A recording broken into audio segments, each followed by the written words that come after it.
안녕하세요. 참 살다 살다 제가 이런 글을 쓰게 될 줄은 상상도 못했네요. 저는 여느 아줌마들처럼 중매 결혼으로 결혼하게 된 사람입니다. 정확하게 말하면 집안 어른들끼리 맺어준 인연이었지요. 솔직히 말하면 인연이라고 말하기도 싫어요. 그만큼 남편은 저를 힘들게 하고 죽고 싶게 만들었으니까요. 엄마, 나 진짜 결혼하기 싫어. 그 남자한테 나를 시집보내라고 한 이유가 뭔데 대체? 네 할머니가 그렇게 하자는데 내가 어떻게 하겠니? 그래도 좀 잘 사는 집안이니까 네가 굶어 죽을 일도 없고 여자는 부잣집에 시집을 가야지 인생 펴는 거야. 그러니까 그냥 눈 꼭 감고 부산 가서 살아. 강원도에서 쭉 살아왔던 저는 갑자기 부산에 가서 살라는 엄마의 말에 거부감이 들었어요.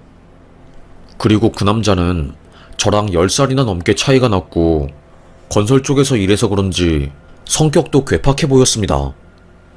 게다가 그때는 제가 남자친구도 있었어요. 그런데 한순간에 엄마랑 아빠가 그 집 사람들이랑 이야기를 해서 저는 하루아침에 순식간에 결혼하게 되었고 팔려갔습니다. 지금 시대에는 상상도 할 수 없는 이야기였죠. 하지만 제가 살던 시대에는 그게 가능한 이야기였습니다. 그런 일들이 많았어요. 연애 결혼은 거의 없고 중매 결혼만 엄청 많았지요. 그것도 중매라고 하기에도 좀 그런 팔려나가서 살게 된 그런 결혼이었습니다. 여보, 우리 신혼인데 집에는 언제 들어와요? 대체 언제쯤 나한테 얼굴 보여줄 거야? 맨날 밖에서 술만 마시고 아직 우리 같이 산지 1년도 안 되었어요. 저녁은 같이 먹어야 할 거 아니에요. 아니 이 옆에 내가 뭐 밖에서 사회생활을 안 해봤으니 이런 배부른 소리나 하고 있지. 내가 생활비 한 달에 꼬박꼬박 가져다 주면 군말 말고 알아서 살아야지. 뭐 이렇게 바라는 게 많아? 응? 남편은 저를 철저하게 종 취급했습니다. 그렇게 저는 여자로서의 인생은 포기하고 아이의 엄마, 누군가의 아내로 살게 되었어요. 빨리빨리 술 좀 주이소. 술독에 술이 떨어졌으면 알아서 채워야지. 여기 고추장 삼겹살 구이한 것도 리필해주고 담배도 말보루로 한 갑 가지고 오시오. 이 모든 것들은 남편의 친구들이 저에게 한 말이었어요. 밖에서 술 마시다가 부족하면 갑자기 저희 집에 10명이 넘는 남편의 친구들이 들어와서 술상을 차리라고 소리치는 것은 기본이요. 남편의 마누라인 저를 완전히 아랫사람 취급했습니다. 그 이유는 남편이 먼저 저를 만만하고 하찮은 존재로 봤기 때문에 저는 저절로 그런 취급을 당한 것이었죠. 너무 억울하고 심적으로 힘들고 울고 싶었습니다. 술상을 차리면서 7개월 된 아이가 태동을 하고 발을 차서 허리가 끊어질 것처럼 아픈데도 아이 참 막걸리 시원한 거 없어요? 왜 이렇게 막걸리가 미지근해? 이러면 안 되지. 우리가 확 남편 거래처 끊어버릴 수도 있어. 당신 지금 이 사람이 하는 이야기 못 들었어? 거래처 끊기면 안 될 거 아니야. 이거 10,000원짜리 줄 테니까 밖에 있는 슈퍼에서 시원한 동동주 한 사발이 사와. 그 모습을 본 양심 있는 남편의 친구들은 마누라를 부려먹으면 안 되지. 아무리 우리보다 나이가 한참 어린 사람이라고 해도 그렇지. 임산부한테 자질구레한 거 시켜 먹으면 그게 남자요? 그럴 거면 고추 떼버려. 저를 대신해서 화를 내준 김동현 씨 덕분에 저는 숨을 고를 수 있었어요. 사람들이 다 취하고 널브러져 있을 때 끝까지 정신을 지키고 있는 남편의 친구이자 동료인 김동현 씨는 저에게 슬쩍 와서 아이고 참, 안 봐도 결혼 생활이 그려질 것 같아요. 세찬이 형님 때문에 많이 힘들죠. 어쩌다가 이렇게 어린 나이에 형님한테 시집와서 마음고생을 이렇게 해요. 그러게요. 그래도 지금까지 저의 마음을 알아준 분이 없으셨는데 유일하게 제 마음을 알아주신 분이세요. 정말로 감사합니다. 제 마음 알아주셔서 감사해요. 에휴, 건설 쪽 사람들이 원래 막무가내인 사람들이 많아요. 어디 가면 갑이니까 항상 대접받는 거에 익숙하고 여자를 아래로 보니까 이런 버릇이 나오는 거예요. 너무 마음에 담아두지 말고 아이 잘 키워요. 제가 세찬이 형님한테 아내한테 좀 잘하라고 따로 말해볼게요. 고마워요. 정말 고마워요. 나중에 저희 집에 또 놀러 오시면 제가 따로 챙겨드릴게요. 그렇게 그 이후로도 남편의 친구들은 종종 저희 집에 와서 술상을 벌이고 저희 집을 난장판으로 만들고 갔어요. 그때마다 끝까지 술상을 같이 치워주고 어지럽힌 집을 같이 정리해준 사람은 김동현 씨뿐이었지요. 제 남편은 가장 심하게 집안을 어지럽히고 만삭인 저의 배를 툭툭 치면서 빨리빨리 밥 차리라는 사람이었습니다. 그런 절망적인 나날들이 반복되고 있던 그때 갑자기 낮에 집에 온 남편이 문을 발칵 열고 당신 어딨어? 소리를 지르는 겁니다. 왜? 동그랗게 눈을 뜨고 남편을 본 순간 갑자기 제 뺨에 남편의 손이 날아왔어요. 짝짝 짝짝짝 제 뺨을 때리는 소리가 셀 수 없이 제 귓가를 울렸습니다. 미쳤어? 갑자기 왜 나를 때리고 난리인데? 왜 날 때리냐고? 너 솔직하게 말해. 네 뱃속에 있는 애 누구 애야? 내 애 맞아? 아니, 갑자기 그게 무슨 소린데? 뭔 소리라는 거야? 남편은 정신이 나간 사람처럼 임신한 저를 패고 난리도 아니었습니다. 입안에서는 피맛이 났고 저는 정신을 잃기 직전이었어요. 만삭이라서 배가 너무 아픈데 갑자기 남편까지 저를 마구 패니까 저는 미칠 지경이었지요. 너 김동현 애 임신한 거 아니야? 어쩐지 술자리에서 니네 둘이 다정하게 말하더니 내가 그럴 줄 알았어. 알고 보니 남편이 사람들과 밖에서 술자리를 가지다가 한 사람이 네 마누라랑 김동현이 심상치 않은 분위기던데? 네 마누라 뱃속에 있는 아이 진짜로 네 아이 맞아? 라고 말한 짓궂은 한 남자 때문에 남편이 눈이 뒤집혀서 갑자기 대낮에 저를 찾아와서 뺨을 날린 거였어요. 무슨 소리야? 내가 왜 동현 씨 아이를 가져? 이 아이는 당연히 당신 아이인 거지.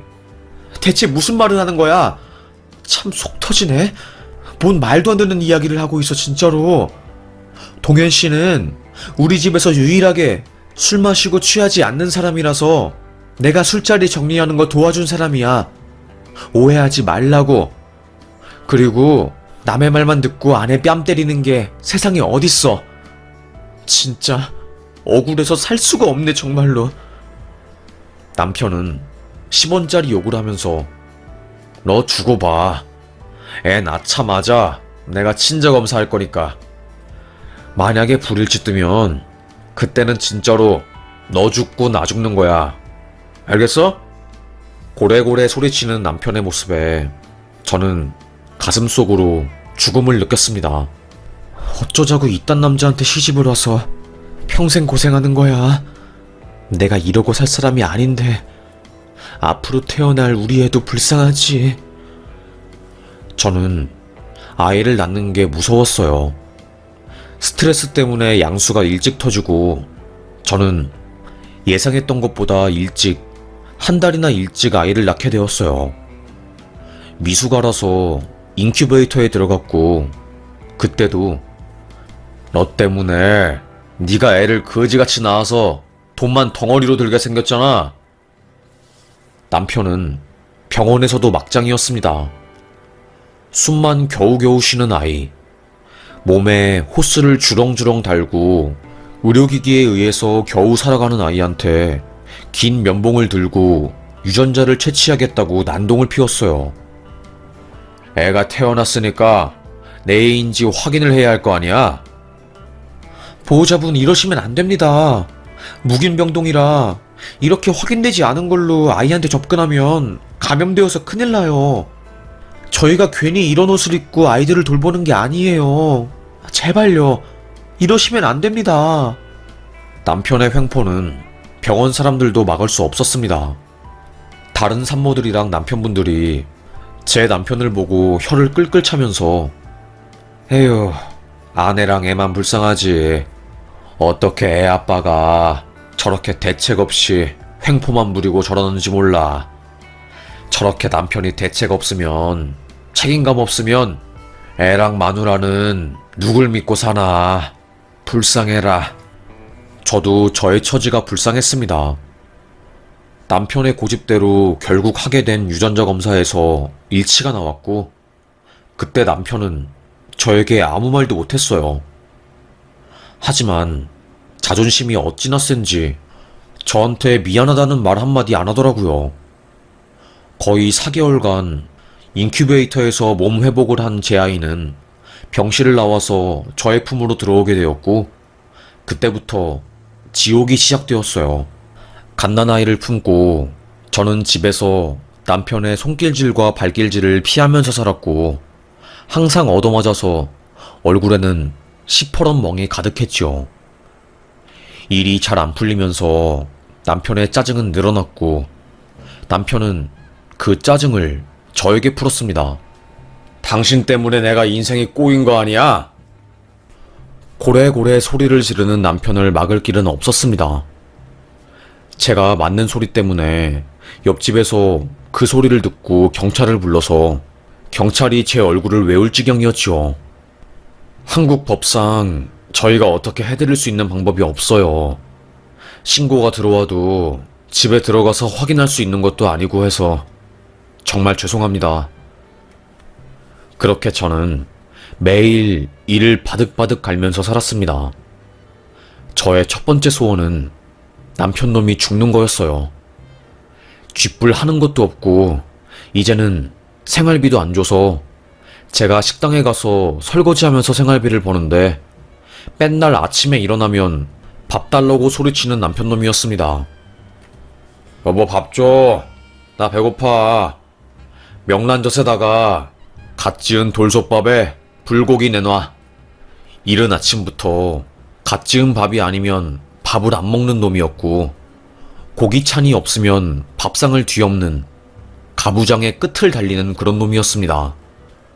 너무나도 싫었어요. 딸도 그런 저의 처지를 알았던 것인지 아빠를 싫어하고 저만 좋아했어요. 남편이 딸의 손을 잡거나 말을 걸려고 하면 딸은 앙앙 울면서 자지러지게 소리를 질렀고, 그렇게 남편은 집에서 점점 더 멀어지고 소외되었습니다. 그럴수록 저에게 가하는 주먹질의 수위는 더 강해지게 되었고, 저는 절망적이었어요. 솔직히 말하면 힘들었고 맨날 도망치고 싶었습니다. 하지만 애를 20살까지 키워야 한다는, 아빠 없는 애로 만들기 싫다는 저의 책임감 때문에 저는 어쩔 수 없이 꾹 참으면서 살았지요. 그래도 저랑 비슷한 처지의 사람들이 많이 있는 것 같아서 그걸로 위안을 삼았어요. 제 나이 또래 사람들은 시집살이도 많이 하고 그 과정에서 우울증도 걸리고 그런 거를 들으면서 그래도 나는 시집살이는 없으니까 그걸로 위안을 삼아야지 하면서 혼자서 위로를 하고는 했답니다. 저는 동네에서 별명이 싸가지였어요. 에휴, 저 옆에 네는 왜 그렇게 건방지게 밤에도 선글라스를 끼고 다니고 비 오는 날에도 선글라스를 끼고 다녀? 지가 무슨 탑스타야? 김희선이야? 웃겨 진짜? 참. 그러게 말이야. 쥐뿔도 없고 집안에서 애만 키우는 여자가 무슨 저렇게 겉멋이 들어서 맨날 선글라스 끼고 다니는지 모르겠어. 아주 웃기다니까. 저 모습 보면 어이가 없어. 우리 남편도 저 여자 주제 파악 못하는 미친 여자인 것 같다고 아는 척 하지 말고 친한 척도 하지 말래. 제가 지나가는 앞에서 그런 험담을 하는 동네 아줌마들이었습니다. 일 안 하고 남편이 벌어오는 걸로 먹고 사는 그 동네 아줌마들은 하이에나처럼 어디 뒷담 깔 사람 없나 찾아보는 게 일이었고, 맨날 365일 선글라스를 끼고 다니는 저는 표적이 되기 딱 쉬웠죠. 제 속사정을 모르는 사람들은 저를 보고 허세 부린다고 재수없다고 욕하기 바빴지만 사실은 그게 아니었습니다. 맨날 남편한테 맞아서 눈에 보라색, 파란색, 노란색, 초록색 멍이 들고 눈을 제대로 뜰 수도 없을 정도로 몰골이 말이 아니었기 때문에 저는 선글라스로 얼굴을 가릴 수밖에 없었어요. 지금은 다들 마스크를 쓰고 다니는 상황이지만 그때는 마스크를 쓰면 범죄자로 보거나 질이 안 좋은 사람 취급을 했거든요. 저도 그런 취급을 당해서 항상 동네에서 이방인으로 살았습니다. 그러다가 하루는 에이씨, 집이 동파됐잖아. 물이 안 나와. 밖에 꽁꽁 얼어버렸고. 아, 진짜 큰일 났네. 어떡해. 빨리 사람 불러. 소리치는 남편의 목소리가 들렸어요. 복도에 나가서 수도기를 보니까 얼어서 터졌더라고요. 그래서 집안에 있는 물이 전부 안 나왔던 거였습니다. 할 수 없이 저는 그날 목욕탕에 가서 몸을 씻었는데 그때 소문이 싹 난 거였죠. 제가 옷을 벗고 선글라스까지 벗고 탕에 들어가니까 제 얼굴을 본 아줌마들이 수군덕거렸습니다. 저 여자 뭐야? 매 맞고 사는 거 아니야? 온몸이 멍에다가 눈 봤어? 나는 처음에 아이라인 문신 잘못된 줄 알았어. 그런데 자세히 보니까 눈에 아이라인 그린 게 아니라 피멍이었다니까? 그러게 말이야. 나도 봤어. 등에도 멍자국 있더라고. 저번에 영자 엄마가 동네에 맨날 선글라스 끼고 재수없는 사람 한 명 있다고 했는데 저 여잔가? 오, 맞는 것 같아. 아까 여기 들어오기 전에 보니까 선글라스 끼고 있더라고. 어휴, 불쌍해. 남편한테 맞으면서 사나 보네. 순식간에 저는 들키고 싶지 않았던 저의 비참한 생활을 들키게 되었고 동네에 쫙 소문이 났어요. 제가 걸어가면 저를 본 아줌마들이나 동네 아저씨들이 수군덕거리면서 제 욕을 하기 바빴고 누구는 쯧쯧거리면서 혀를 찰 뿐이었어요. 저는 그때부터 집에만 살았습니다. 아이는 다행히 장학생으로 선발이 되어서 집을 탈출했어요. 엄마 미안해. 나 진짜 아빠랑 같이 못 살겠어. 그냥 외국으로 가버려서 살려고. 그래 딸아, 잘 생각했어. 너는 절대로 엄마처럼 살지 마렴. 알겠니? 절대로 엄마 같은 인생을 살면 안 된다. 외국 가서 자유로운 나비처럼 훨훨 날면서 살아. 딸은 고등학생 때 장학금을 받아서 외국으로 갔고 대학도 그곳으로 가게 되었어요. 그 이후에는 지 아빠랑 연을 끊더라고요. 저는 차라리 잘 되었다고 생각했지요. 그래도 딸을 다 키워놨으니 저는 자유가 될 줄 알았어요. 하지만 남편놈은 정신을 차릴 줄 몰랐고 저희 집에 여자를 데리고 와서 불륜을 저질렀습니다. 남편이 몸이 허약하다고 삼계탕을 먹고 싶다고 떡두꺼비처럼 시끄럽게 노래를 부르길래 그날 제가 마산 재래시장에 갔어요. 그래도 남편이라고 토종닭 사가지고 집으로 갔지요. 문을 여니까 모르는 여자 신발이 신발장에 있더라고요. 뭐야? 뭐야? 누구냐고?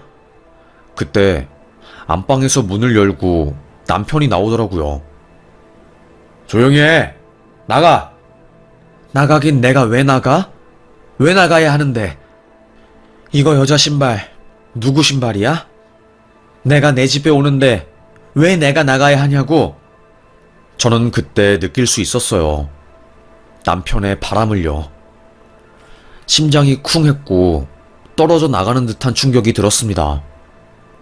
방에서 여자가 옷을 걸치고 나왔고 저를 피해서 순식간에 문 사이로 빠져나가서 밖으로 나가더라고요.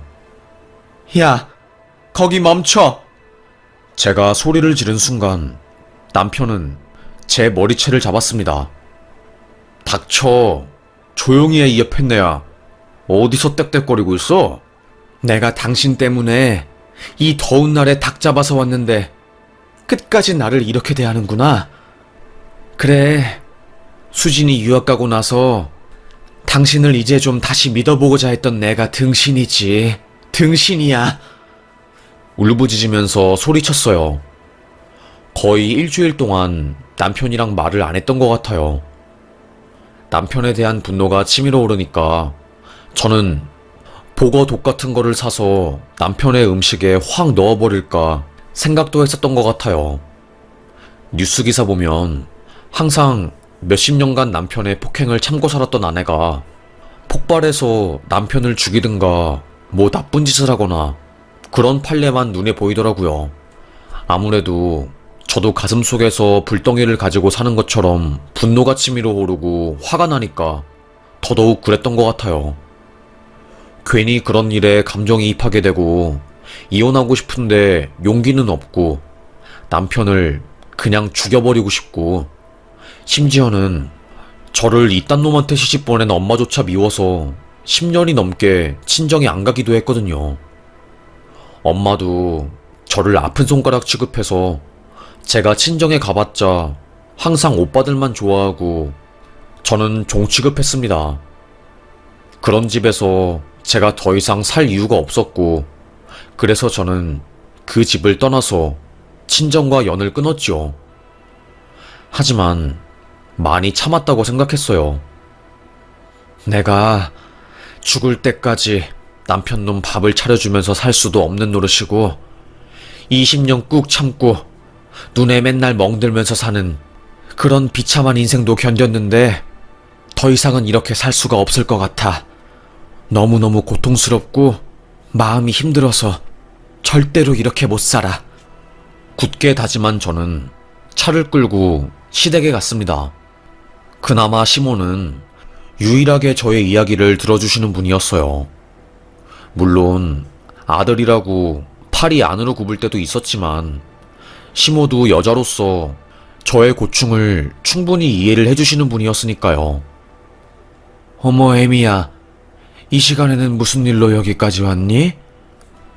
어머님. 제가 말을 하려고 한 순간 목에 눈물이 메이면서 말이 안 나오더라고요. 그때 어머님이 심상치 않은 분위기를 눈치챘습니다. 무슨 일이야? 무슨 일인데 이렇게 눈물 흘리면서 말을 못하는 거니? 응? 말해봐. 무슨 일인지 말을 해야지 할 거 아니니? 말해봐. 진정하고 말을 해봐. 저는 목으로 울음을 삼키면서 1시간 정도 감정을 추스렸어요. 그리고서는 저 아드님이랑 못 살겠습니다. 우리 아이 때문에 꾹 참고 살았어요. 어머님도 아시잖아요. 아드님 때문에 제가 고생한 거. 눈에 맨날 피멍들어서 동네 아줌마들한테 손가락질 당하고 일도 못하고 항상 맞고 산 거. 억울해서 죽고 싶었는데 애 때문에 죽지도 못하고 이러지도 저러지도 못하는 상황에서 악착같이 산 거 아시잖아요. 제가 한을 쏟아내는 듯이 말을 다다다 하니까 어머님도 아무 말도 못 하시더라고요. 어머님도 아드님이 감당이 안 되어서 아무것도 모르는 20대 초반인 저한테 아드님을 맡긴 거 아니에요? 그리고서는 나 몰라라 했잖아요. 어머님도 아드님이 감당이 안 되어서 10여 년 동안 연락도 안 하고 저랑만 연락하신 거 아니에요? 저는 무슨 죄예요? 20살 초반인 저는 무슨 죄가 있다고 악마 같은 놈한테 시집을 가서 평생을 이렇게 시달리면서 살아야 하냐고요. 저의 솔직하고도 한이 서린 폭로에 어머님은 아무 말도 못하고 고개를 숙였습니다. 저요, 죽고 싶었던 적 한두 번 아니에요.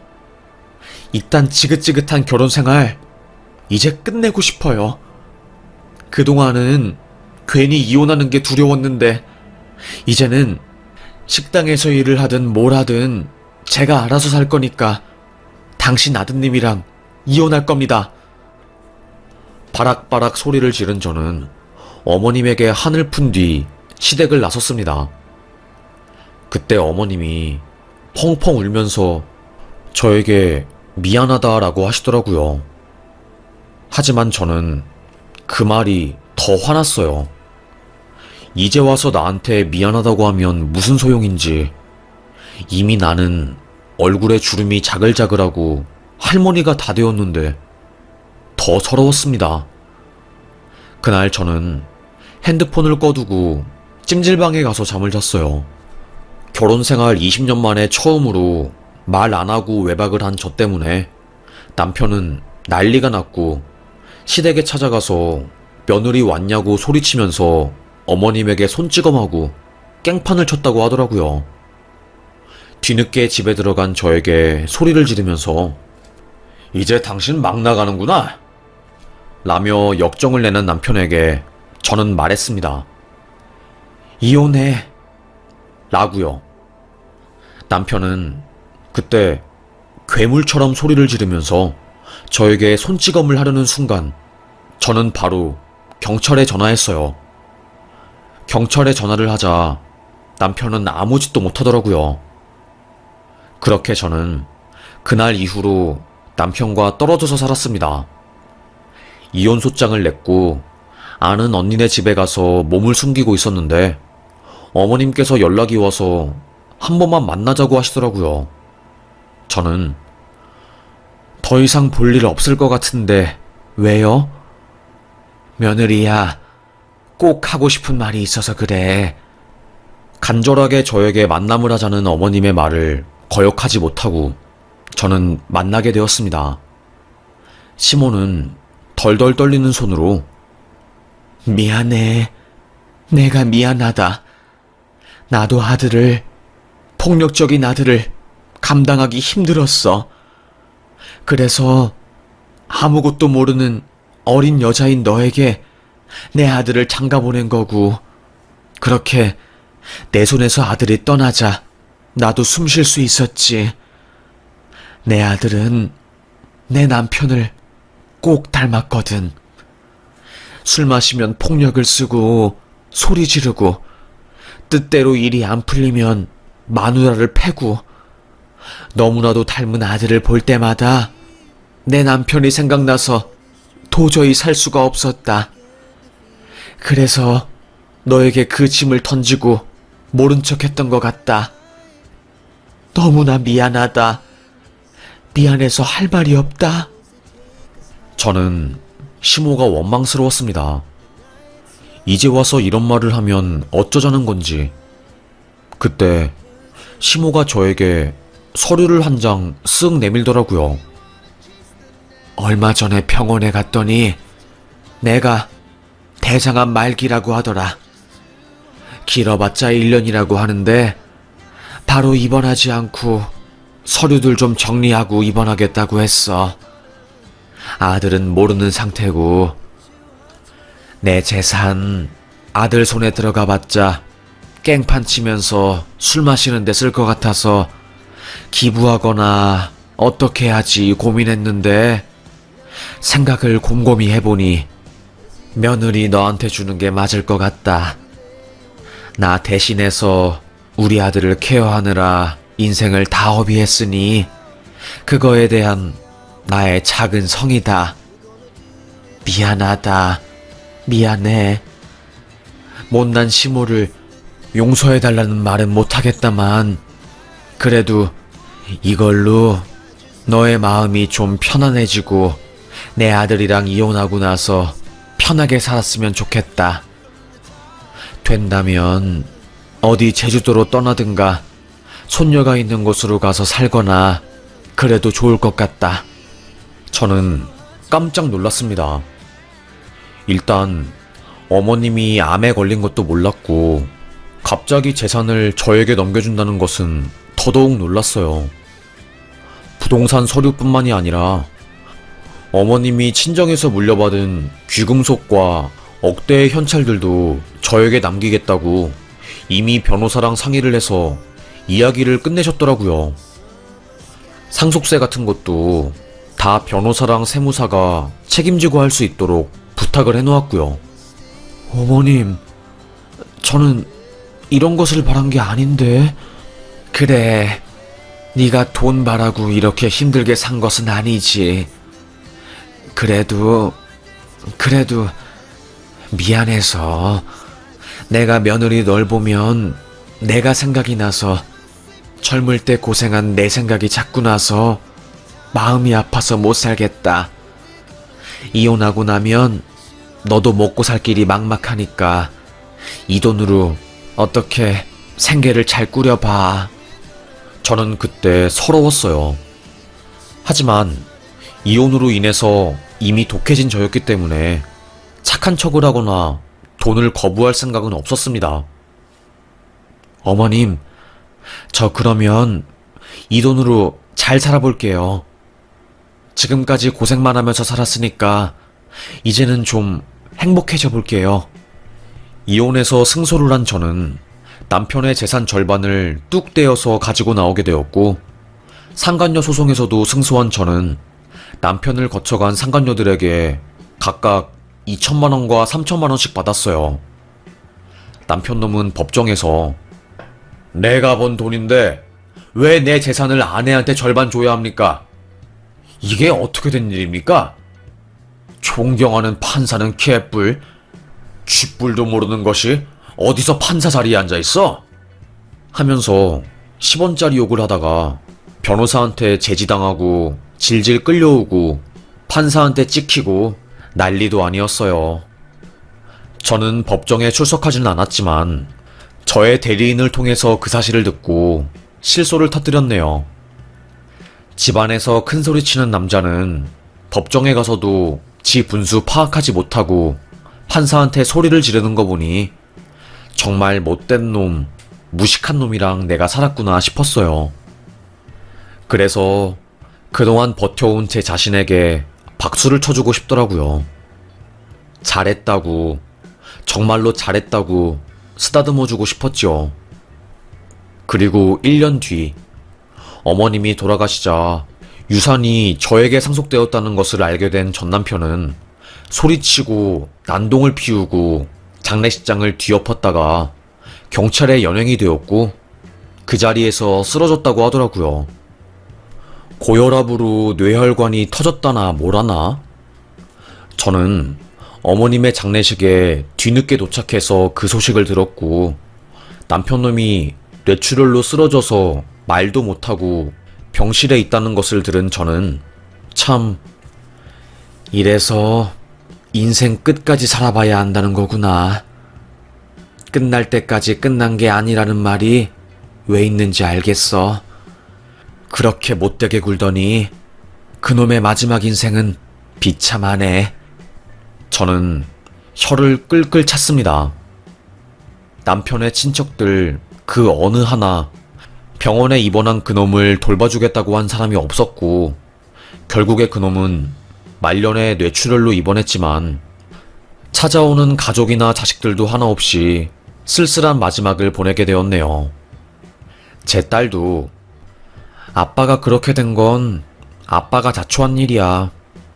그러니까 엄마는 쓸데없는 죄책감 가지지 말고 이제부터라도 냉정하게, 철저하게 엄마를 위해서 살아. 나를 위해서 살지 말고 무조건 엄마를 위해서 살아. 엄마가 행복해야지 내가 행복하니까. 알겠지? 속도 깊고 현명하고 이성적인 딸은 저에게 조언을 해주었고 저는 씩 웃으면서 내가 딸 하나만큼은 참 잘 키웠어. 우리 딸내미 덕분에 내가 아직도 살아 숨쉬는 거야. 그렇게 저는 제 인생을 살게 되었습니다. 저에게 못된 짓을 한 남편놈은 병원에 누워서 사람 노릇도 못하고 화장실도 지 스스로 못 가는 바보가 되었고, 저는 시어머님이 남겨주신 재산으로 지금 편하게 제가 그동안 하고 싶었던 것들을 하나씩 하면서 다 살고 있어요. 주변의 동창들이 골프 치러 다니는 게 너무너무 부러워서 늦었지만 골프를 배우고 있고, 또 꽃을 좋아하는 저는 꽃꽂이 클래스를 다니면서 행복을 느끼고 있습니다. 깊고 오래된 우울증 때문에 인생에서 행복이라는 게 무엇인지 몰랐는데 이제는 조금씩 알 것 같아요. 불어오는 바람에도 행복을 느낄 수 있는 거였습니다. 대단한 게 아니더라고요. 그동안은 항상 마음속에 근심 걱정이 있어서 행복이 뭔지 몰랐는데 지금은 알 것 같습니다. 지나간 저의 인생과 세월이 아깝고 이따금씩 서글퍼서 눈물이 나지만 지나간 일은 그저 지나간 걸로 생각하고 앞으로 다가올 미래와 그리고 현재를 살려고 노력해보려고요. 이렇게 살다 보면 언젠간 저도 힘들었던 지난 세월들을 덤덤히 바라보고 수용할 수 있는 날이 오겠지요. 참으로 힘든 날들이었지만 그래도 꽤나 행복해진 저를 보며 오늘도 살아가 보려고 합니다. 아마 제 나이 때 개띠분들 중에 저처럼 중매 결혼했다가 평생 힘들게 사신 분들이 많을 거라고 생각해요. 우리 정말 열심히 살았어요. 내 이름 석자 날리는 것보다 남편과 자식들을 위해서 희생하면서 산 우리니까요. 그러니까 우리 이제는 좀 행복해집시다. 시대가 바뀌었어요. 이제는 내 자신을 위해서 살아도 되는, 아니, 내 자신을 위해서 살아야지 인정받는 시대가 온 것 같습니다. 늦은 것 없어요. 저도 나이가 반백이 훌쩍 넘었지만 지금 새로 시작해보는 것들이 참으로 많습니다. 그럼 저의 이야기를 이렇게 끝까지 들어주셔서 감사합니다. 저는 여기서 사연 마무리할게요. 항상 보기만 하던 채널인데 이렇게 사연을 제보하니까 어색한데 따뜻한 응원 많이 보내주시길 바라겠습니다. 이야기 들어주셔서 정말로 감사합니다.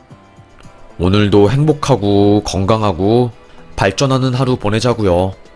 우리 인생 파이팅입니다.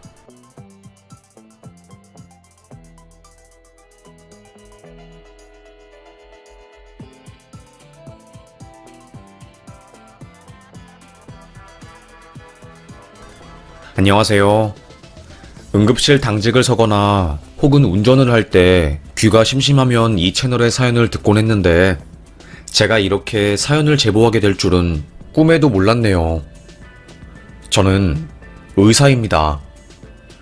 그렇게 크지도 않고 작지도 않은 한 종합병원에서 응급실 전담, 응급의학과 전문의이자 한 대학의 전임교수로 일하고 있는 사람입니다. 저에게는 눈에 넣어도 아프지 않을 아들이 2명 있어요. 쌍둥이죠. 제가 30살에 의대에 들어가고 의사가 된 것도 이 2녀석 때문이었죠. 학력고사. 요즘 말로 하자면 수능을 접수하러 갈 때 거기 사람들이 놀라면서 저에게 묻더라고요. 혹시 학원 선생님이신 건가요? 아닙니다. 그런데 왜 수능을 보시려고? 의대에 가고 싶어서요. 저의 말을 들은 접수자들은 피식 웃으면서 접수를 해주더라고요. 왜? 이 나이에 의대를 꿈꾸는 것은 미련하고 바보 같은 일인가? 그래서 그렇게 다들 피식피식 웃으면서 나를 비웃는 건가? 주변 사람들의 반응에 오기가 생기기도 했습니다. 나는 누가 뭐라고 해도 의대 가서 의사가 될 거야. 내가 내 2 아들을 살리지 못한 그 죄책감을 의사가 되어서 갚을 거야. 마음먹었습니다. 주변에서는 제가 다시 시험을 치고 대학을 간다는 말에 말리고 난리도 아니었어요. 아니, 그 나이에 대학도 좋은 곳 나왔으면 그냥 좋은 데 취직해서 살지. 왜 갑자기 늦바람이 들어서 대학을 준비한다고 그래? 의대를? 의대는 아무나 들어가는 줄 알아? 명문대 나온 애들도 들어가기 힘들어서 난리치는 게 의대야. 심지어는 재수 종합반에 상담을 하러 갔을 때도 저의 나이를 듣고는 피식 웃으면서 여기 있는 국어쌤 나이가 26살이에요. 당신보다 나이 어린 사람들한테 존댓말 쓰면서 공부하고 싶어요? 엄청 자존심 상할 텐데. 내가 재수학원 원장만 20년을 넘게 했어요. 그런데 장수생들은 보면 초반에는 열정이 가득한데 나중에 갈수록 열정이 떨어져서 결국엔 다들 망하더라고. 나는 얼굴만 보면 딱 크게 보여. 뭐 그럼에도 불구하고 우리 학원에 등록한다고 하면 우리야 돈 벌어서 좋지만 나는 반대인데. 다들 저의 용기를 비웃곤 했습니다. 하지만 저는 4번의 시험 끝에 결국 의대를 갈 수 있는 성적이 나왔고 보란듯이 지원해서 지방의 모 의대에 입학하게 되었어요. 제가 처음에 많은 나이로 신입생이 되었을 때 다들 저에게 어떤 계기로 의대에 진학하게 되었냐고 물었지요. 형은 어떻게 의대에 오겠다고 마음을 먹은 거예요? 적은 나이도 아니고 4번이나 시험 보면서 끈질기게 도전한 거면 정말로 강렬한 의지가 있었을 것 같은데 궁금해요. 그러게요, 오빠. 우리도 엄청 궁금해요. 우리끼리 오빠가 전에 무슨 일 했는지 유추하고 그랬거든요. 저는 아이들의 말에 곰곰이 고민을 하다가 솔직하게 모든 것을 말해주기로 했어요. 나 원래 아이가 2명 있었어. 쌍둥이 아들이었지. 네? 에? 그게 무슨... 진짜요? 다들 엄청 놀랬습니다. 사실 저에게는 아이가 2명 있었어요. 쌍둥이였고 아이 엄마는 애를 낳고 나서 임신 합병증으로 3년간 병원에 입원했다가 결국 사망했거든요. 애 엄마는 저와 만날 때도 165cm에 몸무게는 45kg밖에 나가지 않을 정도로 극도로 마른 여자였습니다. 원래부터 면역력이 안 좋아서 장인어른이 산을 다니면서 뱀이며 약초며 다 캐와서 보약을 만들어주고 그랬다고 하더라고요. 그러다가 갑자기 아내가 오빠, 나 임신한 것 같아. 생리를 안 해. 뭐? 그게 진짜야? 아내가 임신 소식을 말해준 거였습니다. 산부인과에서는 아내 몸이 안 좋고 자궁도 약해서 임신하기 힘들 거라고 했는데 쌍둥이가 임신됐다는 말에 저는 놀라움을 감출 수가 없었어요. 아니, 당신 어떻게 된 거야? 세상에, 어떻게 우리한테 이런 행운이 찾아온 거지? 어떻게 이런 행운이 오게 된 거야? 의사는 아무래도 산모 건강도 그렇고 혹시라도 출산을 하다가 산모께서 위험에 빠지는 일이 생길 수도 있을 것 같아요. 그게 걱정이 되시면 쌍둥이 중에 한 명은 말끝을 흐리면서 지울 것을 강력하게 권고하더라고요. 그만큼 아내는 아이를 낳을 수 있는 몸이 아니었습니다. 저와 아내는 초등학교 때부터 연애를 해서 주변 사람들이 다 알 정도로 엄청 사이가 깊고 좋은 관계였거든요.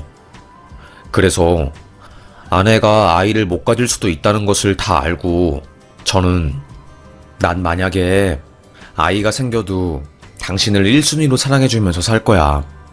누군가에게 사랑을 준다는 게 나에게는 큰 기쁨이거든. 그리고 그 대상이 당신이라서 더 좋고. 그래서 아이가 없어도 나는 괜찮아. 당신만 있으면 돼.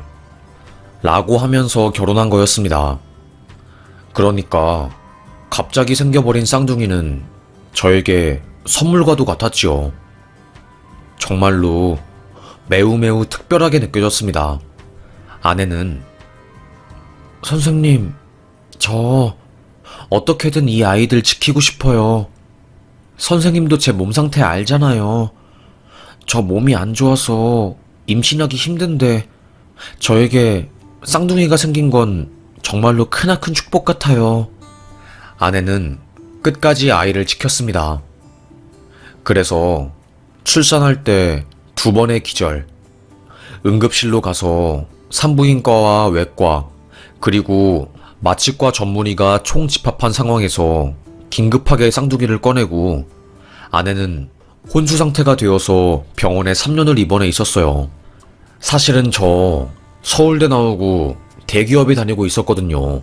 남들이 다 부러워하는 그런 인생과 코스를 밟았고 인생에서 실패라는 것은 절대로 없는 사람이 저였어요. 그런데 한순간에 아내가 죽음을 앞두고 있으니 스펙이고 돈이고 뭐 허울이고 다 필요 없더라고요. 부장님, 저 사표 내겠습니다. 아내가 몸이 너무 안 좋아서 이렇게는 안 될 것 같아요. 정말로요.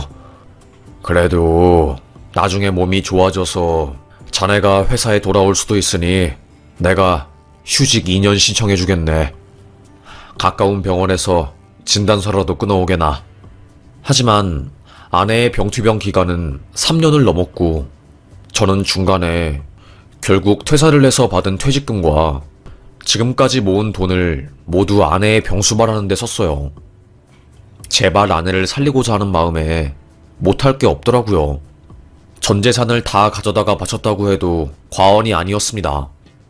하지만 아내는 끝끝내 눈을 감게 되었고 핏덩이 같은 쌍둥이 아들과 저를 두고 세상을 떠나게 되었습니다. 당신이 이렇게 가면 남은 애들과 나는 어떻게 살라고. 당신 때문에 내가 하루를 살아갈 수 있는 건데 이렇게 허망하게 떠나버리면 나는 어쩌라고. 제발 당신, 제발. 장례식장에서 하염없이 울고 또 울었지만 죽은 아내는 돌아오지 않았습니다. 저에게 남은 것은 밥 달라고 징징대는 2 아이들. 아들 얼굴에서 아내의 얼굴이 보이니 미칠 지경이었습니다. 장례가 끝난 저의 얼굴을 본 친척들은 아이고, 우리 동원이가 어쩌다가 이렇게 됐니? 살도 쪽 빠지고 일을 어쩌면 좋아. 그래도 산 사람은 산 사람이니까 살아야 하지 않겠어? 동원아, 밥이 안 넘어가도 꾸역꾸역 먹고 뭐라도 항상 먹어야지 힘이 나는 거야. 아빠가 무너지면 네 쌍둥이 애들은 누구 의지하면서 살라고? 그쵸. 그런데 힘을 낸다는 게 쉬운 일은 아니네요. 결국 저는 아내와 함께 살던 집을 떠나 시골로 갔습니다. 그 동네에서 살다가는 아내 생각 때문에 저도 미칠 것 같았거든요. 새소리가 들리고 뒤에는 냇가에서 물 흐르는 소리가 들리는 그런 시골로 가니까 마음도 조금은 안정을 찾고 애들도 좋아했어요. 아빠, 이사 와서 너무너무 좋아요. 진짜 여기 천국이야.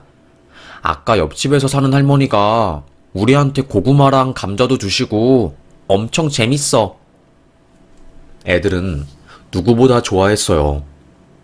그래도 애들이 낙천적이라서 참 다행이었죠. 너네들이 기분 좋다고 하니까 아빠도 힘이 나네. 그래, 오늘도 너네들 보면서 아빠 힘내며 살아야지. 시골로 이사와서 걱정됐는데 그래도 너네들이 뛰어놀고 오디도 따먹고 휘파람도 불고 나물도 따서 아빠한테 반찬해달라고 하는 거 보니까 아빠는 뿌듯하다.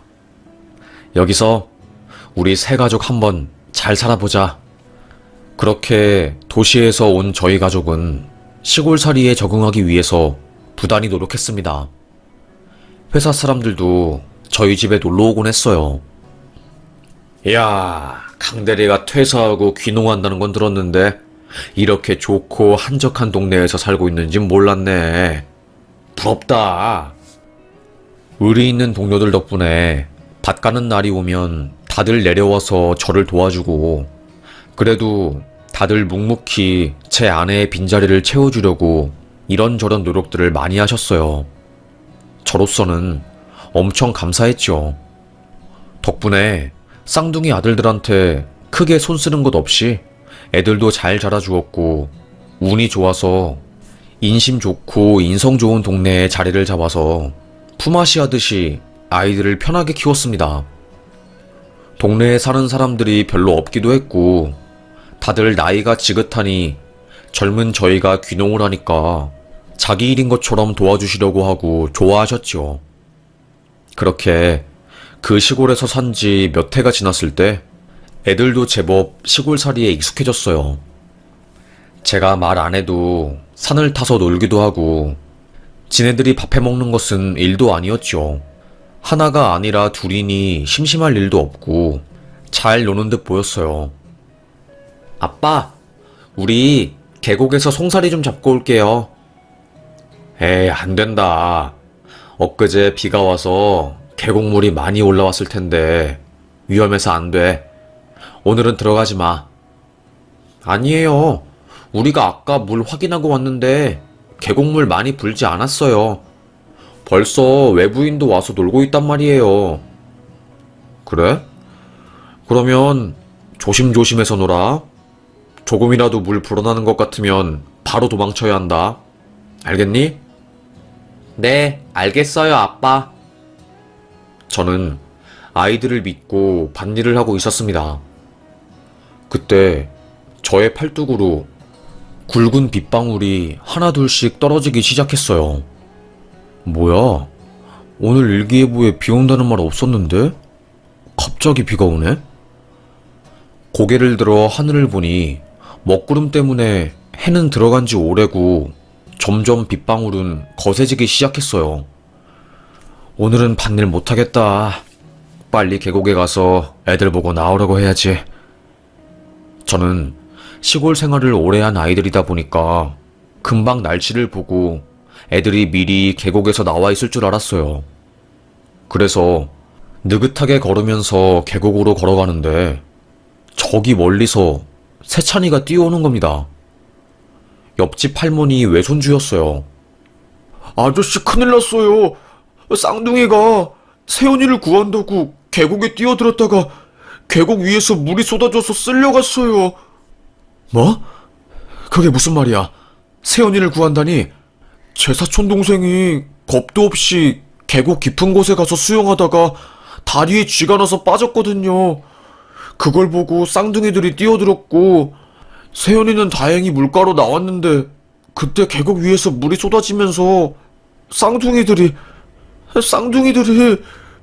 그 말을 끝까지 듣기도 전에 저는 미친 듯이 뛰어서 계곡에 갔습니다.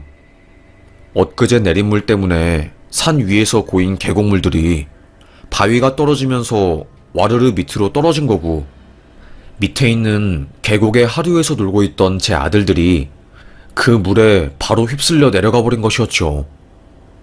송사리가 보일 만큼 맑은 물이었던 계곡은 어느새 성인 남성의 턱끝까지 올라찬 탁한 물이 되어 있었고, 누구나 그쪽으로 접근하면 다 집어삼킬 듯이 어마어마한 빠른 물살의 위력을 보여주고 있었습니다. 얘들아! 목청이 다 쉬도록 아이들을 불러봐도 애들은 보이지 않았어요. 뒤늦게 온 구급대원들이 아버님, 물에 들어가면 절대 안 되십니다. 이러다가 다 죽는 수가 있어요. 저희가 장비 채비하고 물 안에 들어갈 거니까 기다리십시오. 구급대원들은 로프를 설치하고 로프에 매달려서 물을 수색해 보았지만 발견된 것은 아무것도 없었습니다. 그 과정에서 계곡 상류에서 참외 먹던 할아버지가 물에 쓸려서 사망하고 그 시체를 건진 것, 그 외에는 아무것도 없었지요. 3일 뒤 계곡에 있는 물이 빠지고 그때 쌍둥이 중에 첫째 아이의 옷이 발견되었어요. 그곳에서 멀지 않은 곳에서 아이의 시체도 발견되었지요. 아빠 두고 이렇게 가면 어쩌라고. 니네 때문에 아빠가 지금까지 살고 있는 건데 대체 어쩌라고 아빠 두고 떠난 거야. 엄마 떠나고 너네까지 떠나면 나는 누구 보고 살라고. 가슴을 부여잡고 펑펑 울었습니다. 그래도 첫째 아들은 발견했지만 막내 아들은 신발만 발견되었을 뿐 그 어디에서도 아들은 발견되지 않았습니다. 나중에 구급대원이 말하길 아무래도 강 하류 쪽이라 바닷물이 만나는 논진물 쪽으로 흘러들어간 것 같아요. 그래서 시체가 발견되지 않는 것 같습니다. 너무 안타깝긴 한데 마음을 비우시는 게 바다로 들어간 시체는 저희도 어떻게 할 방법이 없어요. 죄송합니다. 아빠인 저의 억장은 와르르 무너져 내리는 듯 했어요. 억장이 무너져 내린다는 뜻이 뭔지 알겠더라고요. 정말로 모든 게 아스러지는 듯한 기분이었습니다. 둘째가 발견될 때까지 상을 치르지 않을 거라고 고집을 피웠지만 집안 어르신들은 이러다가 다 죽어. 막내도 좋은 곳 갔을 거야. 애들 위해서라도 지금이라도 장례 치르고 마음속에서 묻어버려.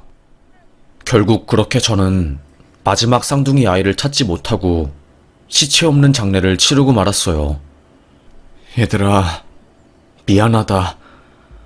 아빠가 너네를 지켰어야 하는데 시골에 이사온 내 잘못인 것 같고 그날 밭일 하느라 너희들을 돌보지 못한 내 탓 때문에 너희가 죽은 것 같고 너희 엄마가 목숨 걸고 지키고 낳은 아이인데 아빠인 내가 어리석어서 너희들을 지키지 못하는구나.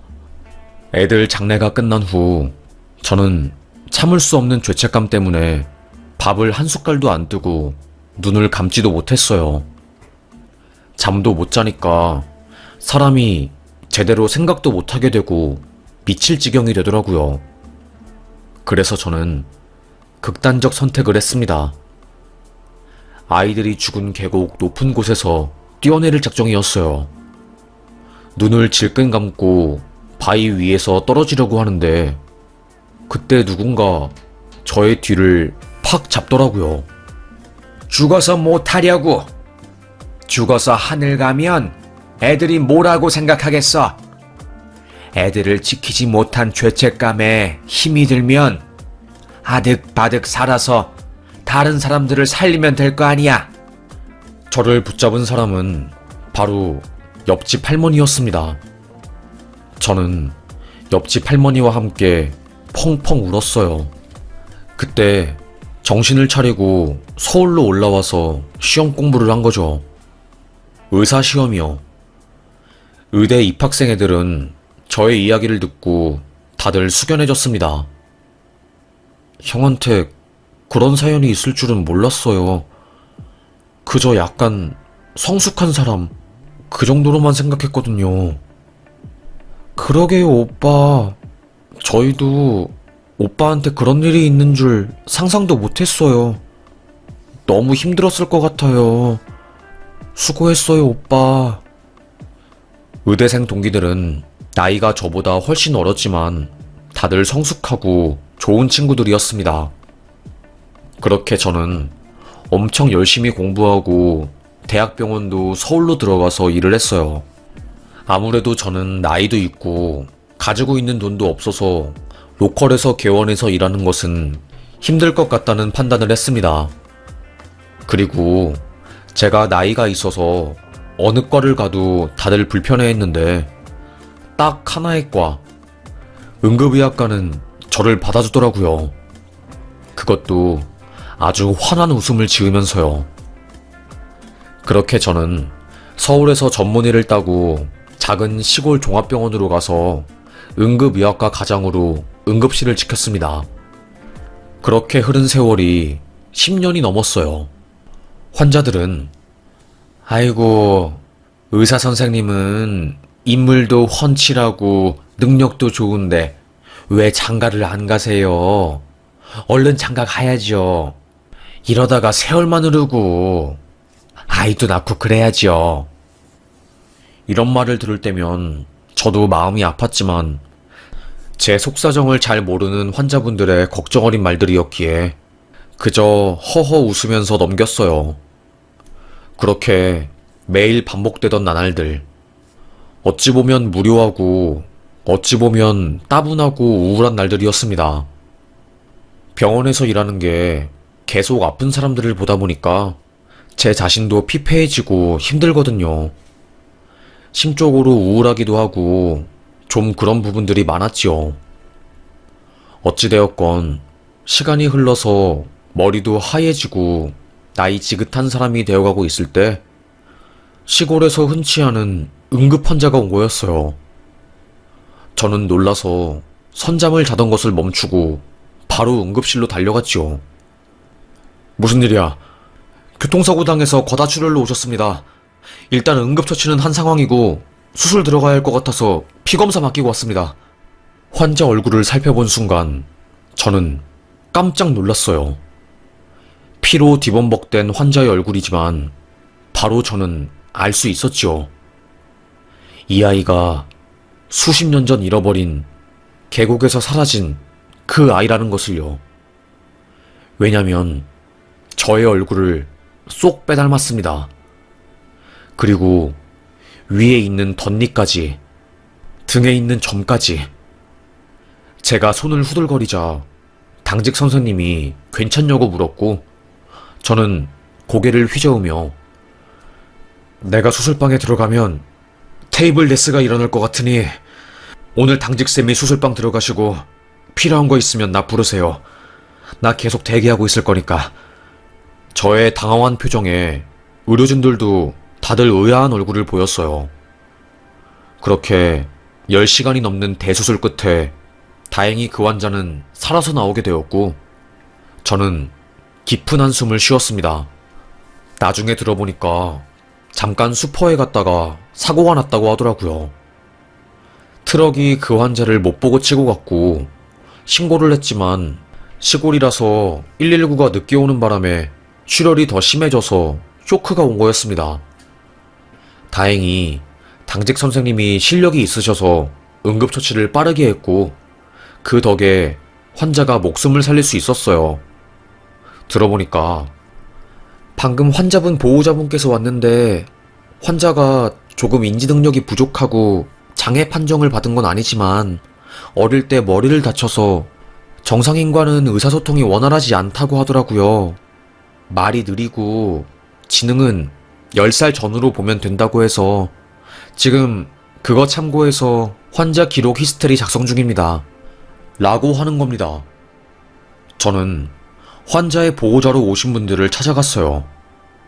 머리가 하얗게 된 할머니와 할아버지였죠. 저는 힘겹게 말을 꺼냈습니다. 외손주이신 건가요?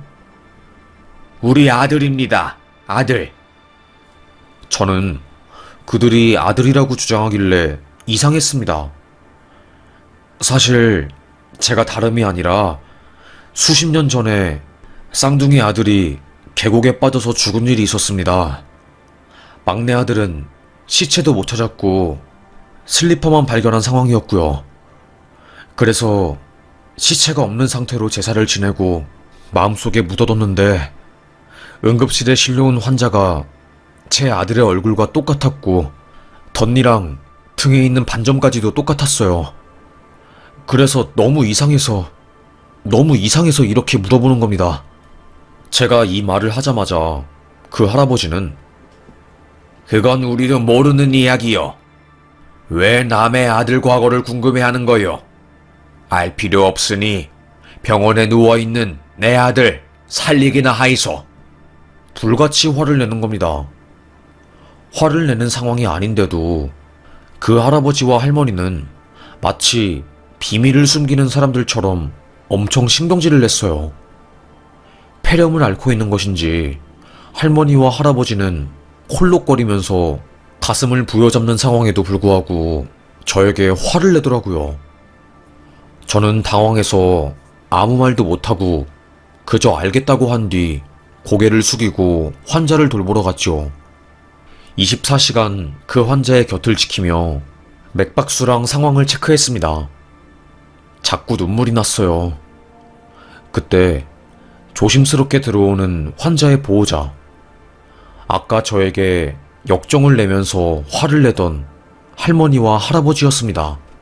사실 할 말이 있습니다. 저는 눈을 동그랗게 뜨고 그들을 쳐다봤어요. 아까 계곡 이야기, 사실 저 아이가 우리가 배 아파서 낳은 아이가 아닙니다. 아니, 그게 무슨... 그때 할아버지가 저에게 믿기 힘든 이야기를 해주신 겁니다. 우리 부부가 60년 전에 다 키운 아들 한 명을 계곡에서 보냈어요.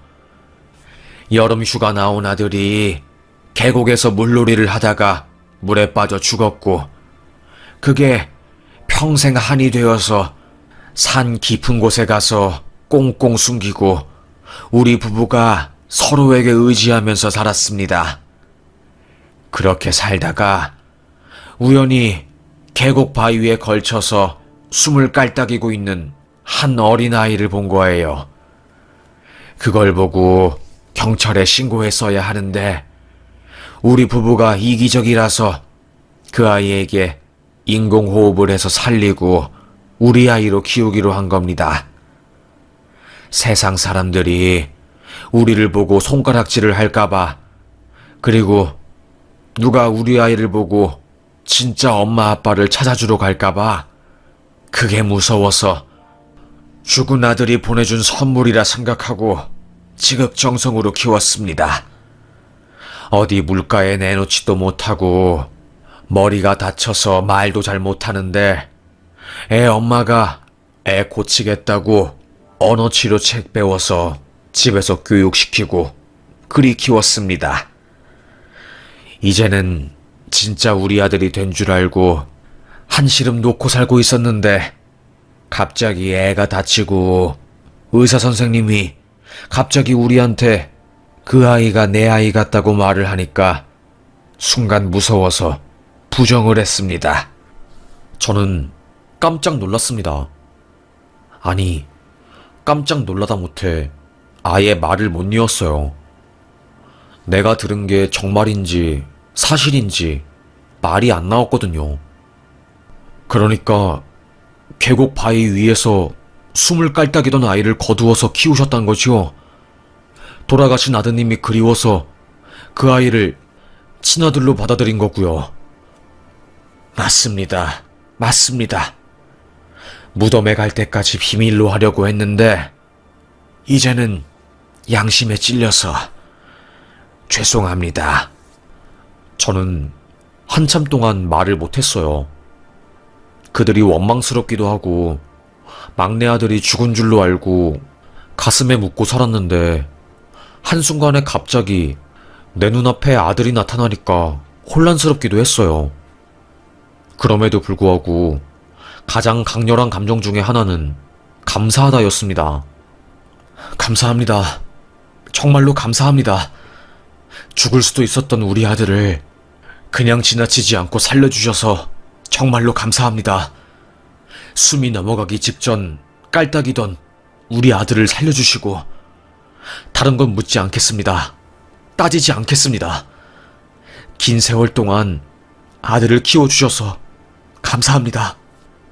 화를 내지 않는 저의 반응에 그 할머니와 할아버지는 놀라셨고 두 분 다 눈물을 흘리시면서 저에게 미안하다고 하셨어요.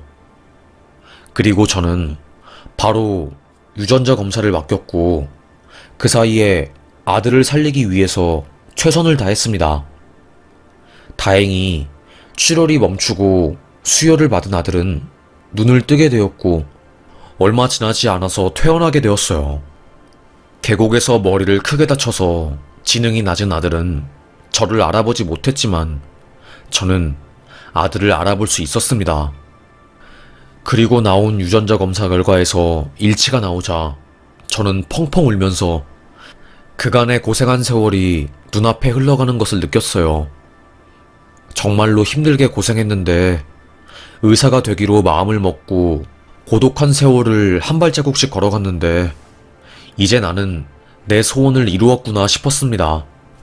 아들을 구하지 못했다는 죄책감에 시달려서 하루에도 수십 번 더 죽을까 말까 고민하던 제가 진짜로 아들을 구하게 된 것이었죠. 그 후로 아들은 그 할머니 할아버지 집에 가서 살았어요.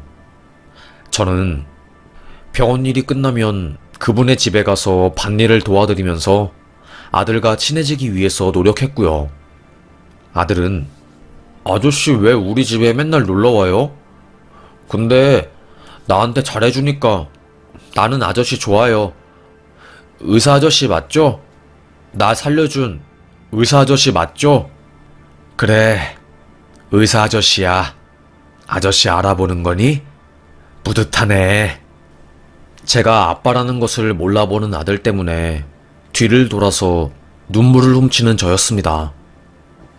그렇게 2년을 3년 정도 지속하던 중에 할머니, 할아버지가 돌아가시고 제가 아들을 데리고 와서 키우게 되었어요.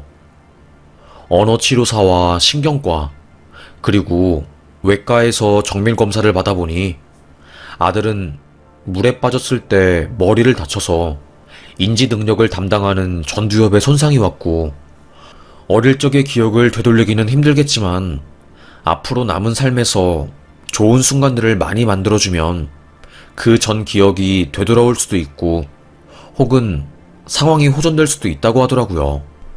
저는 그 이야기를 듣고 응급의학과 과장 일을 그만두고 경기도로 올라가서 작은 로컬 병원을 개원해서 아들과 함께 근무를 했답니다. 성인이 되었지만 인지 능력이 부족해서 사회에서 자기 역할을 할 수 없었던 아들은 저희 병원에서 분위기 메이커 역할을 맡았어요.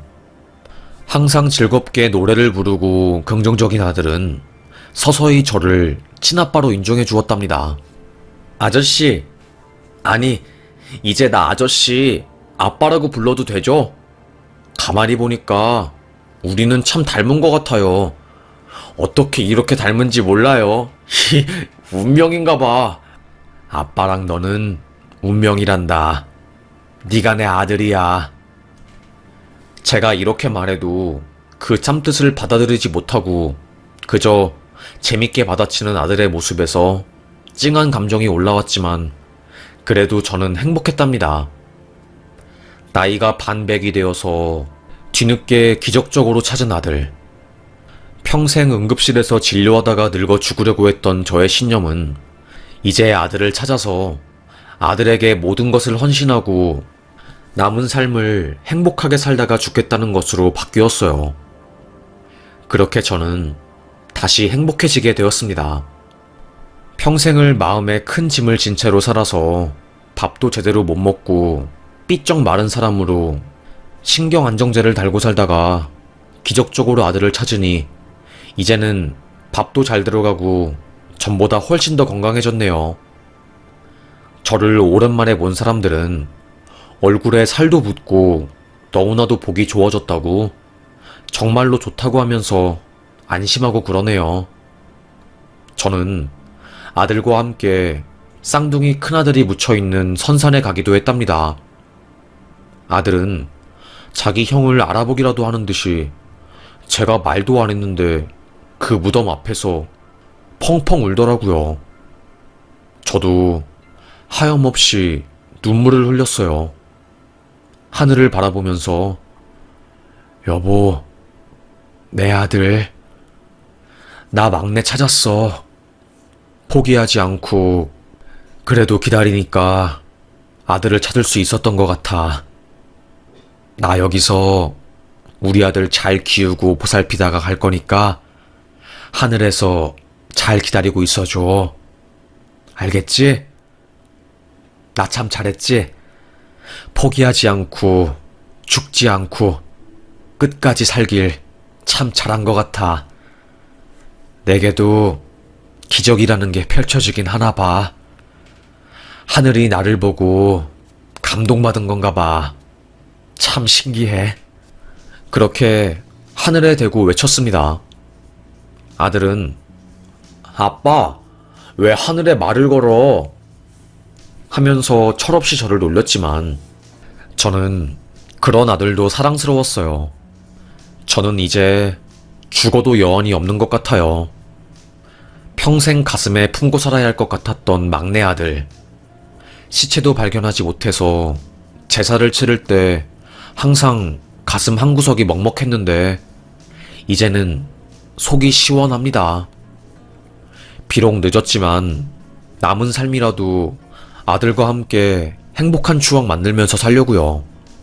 모두들 여름인데 물놀이 하다가 사고 나지 않게 조심하시고 행복하셔요.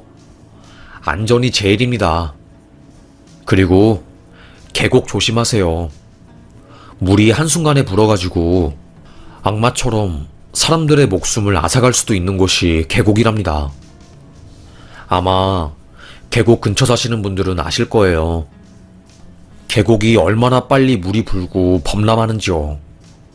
저는 그 무서움을 아주 잘 아는 사람입니다. 그래서 이렇게 여름을 맞아서 글을 쓰게 되었네요. 우리 모두 안전하게 그리고 즐겁게 놀면서 여름을 함께 이겨내봐요. 그럼 저의 이야기를 이렇게 끝까지 들어주셔서 정말로 감사합니다. 저는 여기서 사연 마무리하겠습니다. 여러분, 오늘도 행복하시길 바라겠습니다. 감사합니다.